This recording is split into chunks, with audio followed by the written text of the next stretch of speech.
We don't talk about any numbers. We don't talk about the metrics. We just talk about life. And we'll eventually go to that later. But I think when we start with more of a trusting place where we can understand what's happening around you, then I can be much more thoughtful in the type of advice I give. But this also means I have to create the space and the time to do it. So not everyone has that, right? And that's where I think it's just really important to be really intentional, right? Be really purposeful in these conversations. Yeah, I think one of the reasons why we struggle to recharge is because when your phone's running out of battery, there's only one, well, we're also bad at this.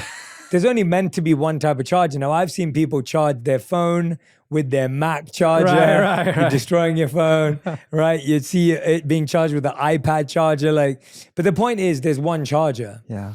And I think when it comes to life, sleep is a charger, meditation and mindfulness. 100%. Food is a charger. Working out is a charger, and people you love, being around good relationships are a charger. And if everyone, while you're listening to this, if you could figure out the most common times you feel at 1%, 5%, 10%, 20%, and figure out what's the charge you need for that. Well said. Right? That's what I think we need to do. I'll give an example. I went to an event the other day and I had to fly out of town and come back into town. I got back at 4 a.m.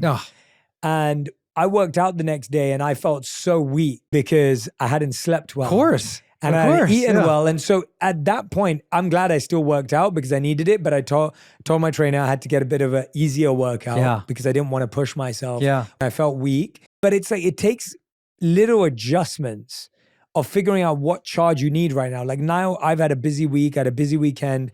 This weekend, I know a recharge means I need no social plans. That's what's going to recharge me. And so I wish everyone could just write down while you're listening to this and while you're reading David's book, Recharge, you write down what are those most common experiences you feel when you feel drained, when you feel overwhelmed, when you feel burnt out, and what is your charger so that you don't have to think about it in the moment. Because when you're trying to figure it out in the moment, that's when you get more overwhelmed.